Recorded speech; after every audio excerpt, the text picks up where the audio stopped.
Lots of chatter out there. Lots of stories have been written already in the Aussie press. I know Bunnings is 50-odd% of your business. What I want to know from you as an Australian CEO in your business, 2 rate cuts from the RBA, does it matter? Will it impact your business? Well, I think you need to look at the economy beyond just rate cuts. I think the results that we reported today across a number of retail businesses and our industrial portfolio in many ways shows that the Australian economy isn't in too bad a shape if you can deliver that level of growth. There are clearly some pressures, as we've seen, around a bit of a slowdown in economic growth, a slowdown in consumer spending, partly impacted by concerns around house prices. We are seeing the stabilisation there, and once again, as we showed in the results, things aren't too bad.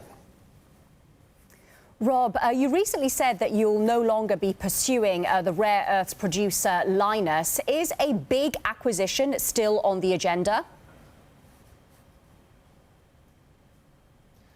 Well, as I said when I first took over as CEO, the main opportunities that we focus on are investing capital in our existing businesses. And as we showed today, we have some quite high returning businesses, good return on capital. That is the primary focus. Now, we will be opportunistic from time to time. Since we first announced our interest in Lynas, we've since completed the acquisition of Catch, a digital e-commerce business, and we have a shareholder vote pending on the Kidman lithium hydroxide opportunity. So we're quite happy about the investments that we have in the pipeline, and we'll continue to invest in our businesses, particularly expanding our data and digital capabilities. Rob, can we dig a little bit deeper into...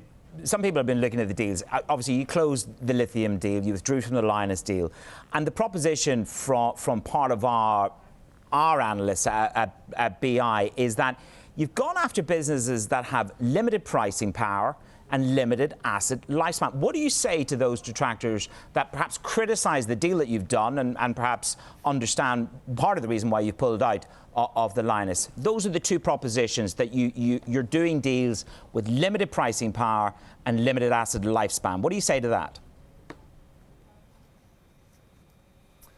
Well, I think that probably shows quite a misunderstanding of how we think about investment opportunities. I think the market loves trying to apply some thematic overlay onto acquisitions. But at Wesfarmers, we're very discerning, very focused on asset-specific opportunities. Now, interestingly, the lithium opportunity through Kidman is a high-grade deposit, but most importantly and of most interest to us was a very unique opportunity to develop a lithium hydroxide chemical processing plant adjacent to our own very successful chemical processing opportunities. So we took the view that by leveraging what is a world-class chemical processing capability together with one of the lowest cost bases of lithium hydroxide production, that in itself was a good opportunity.